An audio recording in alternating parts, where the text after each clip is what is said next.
রাশেদ খান প্রধান একটা নেতা, জাকপা দলের নেতা, তিনি ইসলামী দলের নেতা না। 2 আসন থেকে তিনি নমিনেশন তুলেছেন, কিন্তু তিনি বৃহৎ স্বার্থে ঐক্য টিকে রাখার জন্য 2টা আসনই ছেড়ে দিয়েছেন পঞ্চগড় থেকে, একটা সার্জিসকে আর একটা জামাতের নেতাকে। জাকপা তিনি ইসলামী দলের লোক নয়, তারপরও বৃহৎ স্বার্থে আসন ছেড়ে দিলেও বলে প্রয়োজনীয় নির্বাচন করব না, তাও আমরা একতাবদ্ধ থাকতে চাই। সাধারণ একটা রাশেদ খান ইসলামী দলের না হয়েও যে সেক্রিফাইস করলো, এমন সেক্রিফাইস ইসলামী দলের নেতারা করলে এই বিভেদ হতো না, আর এই ঐক্য নষ্ট হতো না। আমার তো মনে করি রাশেদ খানের থেকে এই বড় বড় আলেমদের, পীর সাহেবদের, ইসলামী দলের নেতাদের, আমিরদের শিক্ষা নেওয়া দরকার। ক্ষমতায় এখন আমরা যাইনি, ভোটও হয়নি, অথচ ইসলামী দলেরা হিসেব করা শুরু করলেন। কে ক্ষমতায় গেলে রাষ্ট্রপতি হবে, কে প্রধানমন্ত্রী হবে, কে মন্ত্রী পাবে, কে এমপি হবে, নির্বাচনই হলো না, ক্ষমতাই পেলাম না, এখনই কে রাষ্ট্রপতি, কে প্রধানমন্ত্রী, এগুলো আহম্মকি জাহিরিয়ত ছাড়া আর কিছু হতে পারে না। আমরা মুখে মুখে ইসলামের কথা বলি, একতাবদ্ধের কথা বলি, অথচ আমরা যদি ছোট্ট খাট্ট বিষয়গুলো নিয়ে সমঝোতায় আসতে না পারি, একতাবদ্ধ হতে না পারি, এই জাতি আর কখনো আলেমদের বিশ্বাস করবে না, আর আমাদেরকে ক্ষমা করবে না। এই বাংলাদেশে ইসলামের কথা বলি আমরা, আলেমেরা, হুজুরেরা, ইসলামী দলগুলো, আমরাই আজও পর্যন্ত সবাই এক হতে পারলাম না। এইবার বাংলাদেশে একটা প্রেক্ষাপট তৈরি হয়েছিলেন, আলেমুল ঐক্যবদ্ধের পথে গিয়েছিলেন, একতা হওয়ার একটা ডাক উঠেছিল, বাংলাদেশের মানুষ বলেছিল ইসলামী দল একতাবদ্ধ হোক, আলেমেরা একসাথে থাক, আমরা আলেমদের পক্ষে থাকবো। তারপরও নিজেরা নিজেরা আসন ভাগাভাগি আর ক্ষমতার মোহে পড়ে সেই ঐক্যবদ্ধ হওয়াটাও আজকে ভেস্তে যাওয়ার পথে, শুধুমাত্র দুনিয়ার ক্ষমতার মোহে পড়ে। কথা বলে না কেন? যে ঐক্য তৈরি হয়েছিল ভেঙে যাওয়ার পথে, ক্ষমতায় এখন আমরা যাইনি, ভোটও হয়নি, অথচ ইসলামী দলেরা হিসেব করা শুরু করলেন। কে ক্ষমতায় গেলে রাষ্ট্রপতি হবে, কে প্রধানমন্ত্রী হবে, কে মন্ত্রী পাবে, কে এমপি হবে, নির্বাচনই হলো না, ক্ষমতাই পেলাম না, এখনই কে রাষ্ট্রপতি, কে প্রধানমন্ত্রী, এগুলো আহম্মকি জাহিরিয়ত ছাড়া আর কিছু হতে পারে না। আজকে ঠেলাঠেলি করে আসন সমঝোতার নামে আজকে ভাগ, ঐক্য বিভেদের পথে, ইসলামী দলগুলোর একতাবদ্ধ নষ্ট হওয়ার পথে। কার দোষে ঐক্য নষ্ট হচ্ছে, কারা ঐক্য হতে দিচ্ছে না, কাদেরকে দোষ দেবেন, কার দোষে এমন হলো আমি বলতে চাই না, তবে বলতে চাই যাদের দোষী ইসলামী একতা নষ্ট হোক না কেন, এর দায়ভার কেউ এড়াতে পারে না, সবাইকে এর জন্য দায়ভার গ্রহণ করতে হবে। কারো দোষ কম হতে পারে, কারো দোষ বেশি হতে পারে, একজন একটু দোষ কম করলো আর একজন বেশি করলো, যে যাই করুক, কিন্তু জাতির যে আশা তৈরি হয়েছিল আলেমেরা একতাবদ্ধ থাকবে, যদি এই বিভেদ তৈরি হয়, এই জাতি আলেমদের আর ইসলামী দলদের কখনো ক্ষমা করবে না। রাশেদ খান প্রধান একটা নেতা, জাকপা দলের নেতা, তিনি ইসলামী দলের নেতা না।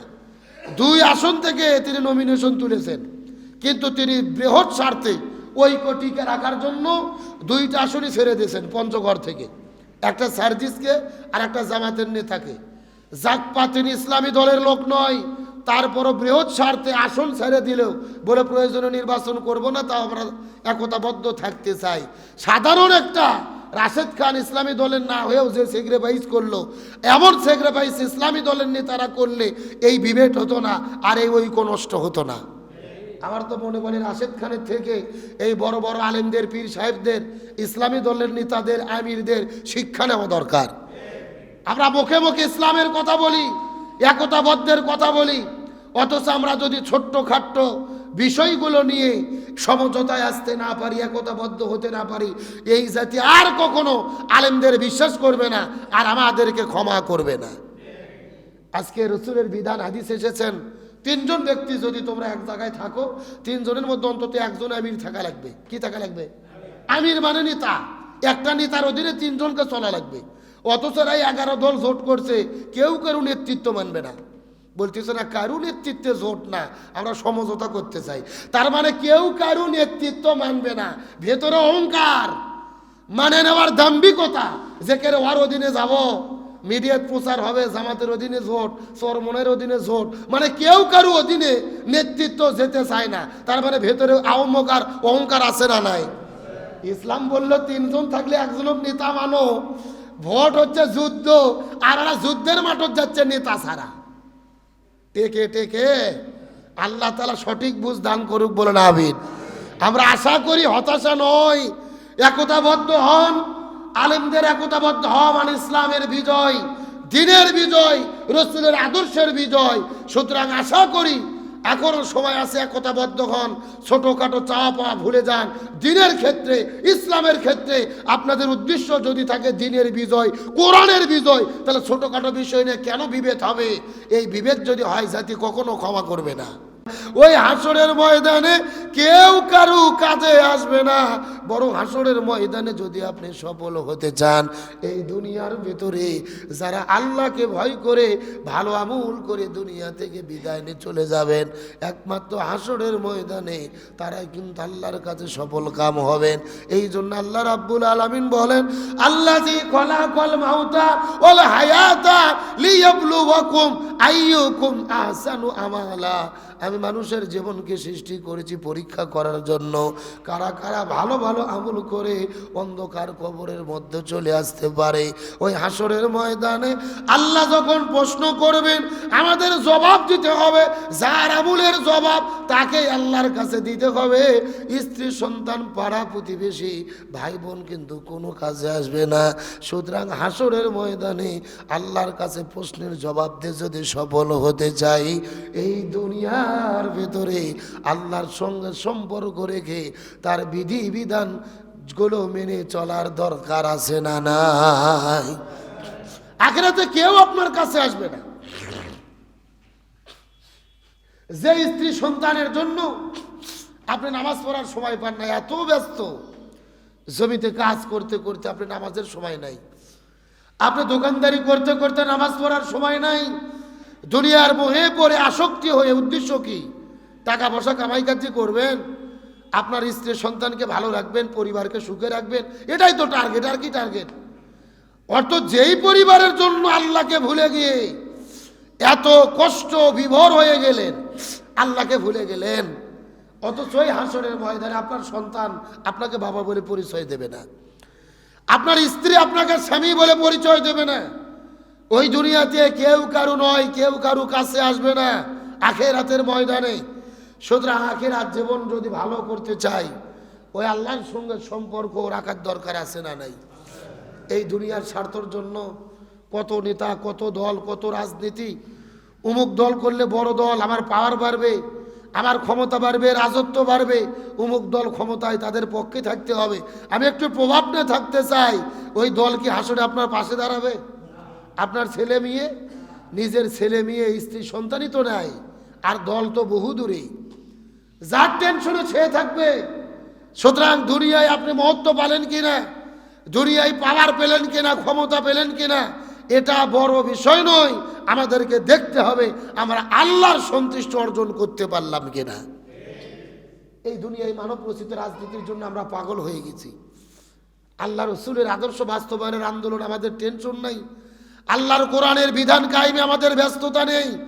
এই দুনিয়ার কোন নেতা কোন আদর্শ রেখে গেছে, ওই নেতার আদর্শ বাস্তবায়নে আমরা কাজ করি, আল্লাহ রসুলের তরিকে মানি না।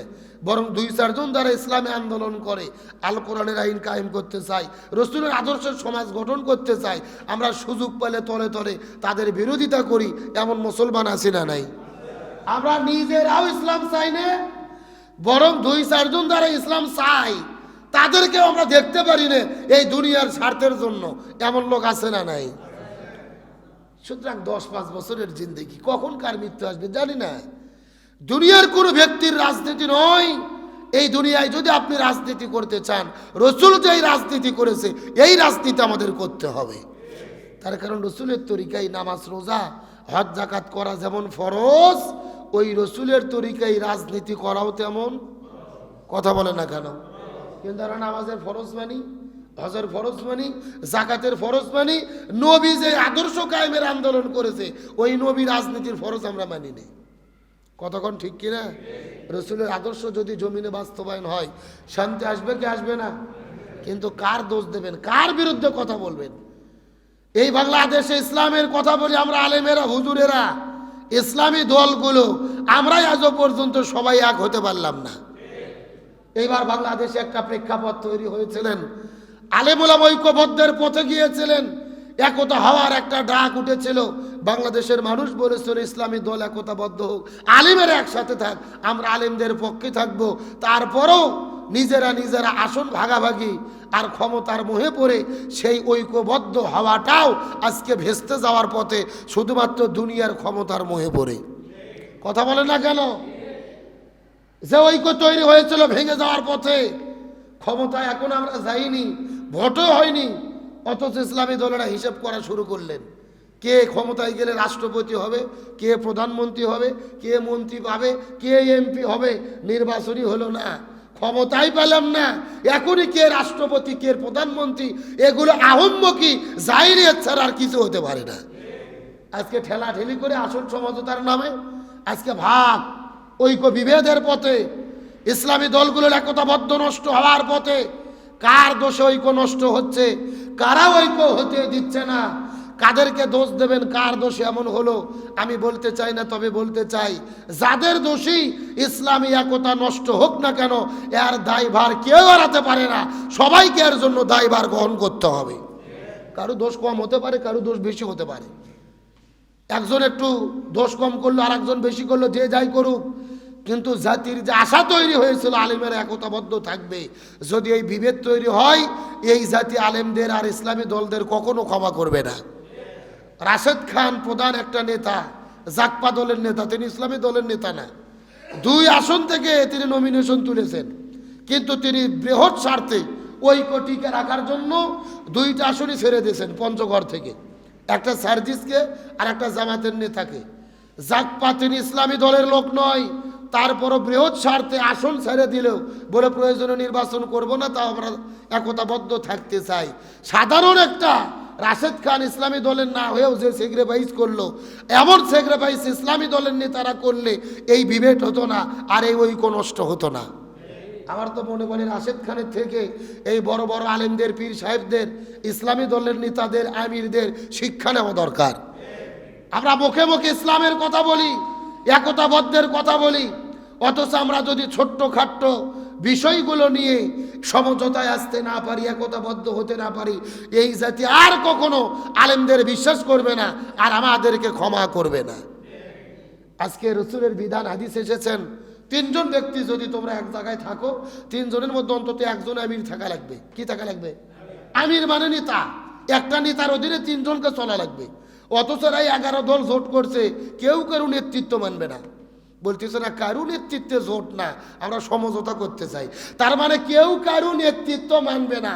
ভেতরে অহংকার, মানে নেওয়ার দাম্ভিকতা, যে কেন ওর অধীনে যাব, মিডিয়াত প্রচার হবে, জামাতের অধীনে জোট, চরমনের অধীনে জোট, মানে কেউ কারো অধীনে নেতৃত্ব যেতে চায় না। তার মানে ভেতরে আহম্মকার, অহংকার আছে না নাই? ইসলাম বলল 3 জন থাকলে একজনক নেতা মানো। ভোট হচ্ছে যুদ্ধ, আর ওরা যুদ্ধের মাঠত যাচ্ছে নেতা ছাড়া। টেকে টেকে আল্লাহ তাআলা সঠিক বুঝ দান করুক, বলে না আমিন। আমরা আশা করি, হতাশা নয়, একতাবদ্ধ হন। আলেমদের একতাবদ্ধ হওয়া মানে ইসলামের বিজয়, দ্বীনের বিজয়, রাসূলের আদর্শের বিজয়। সুতরাং আশা করি এখনো সময় আছে, একতাবদ্ধ হন। ছোটখাটো চাওয়া পাওয়া ভুলে যান। দ্বীনের ক্ষেত্রে, ইসলামের ক্ষেত্রে আপনাদের উদ্দেশ্য যদি থাকে দ্বীনের বিজয়, কোরআনের বিজয়, তাহলে ছোটখাটো বিষয় নিয়ে কেন বিভেদ হবে? এই বিভেদ যদি হয়, জাতি কখনো ক্ষমা করবে না।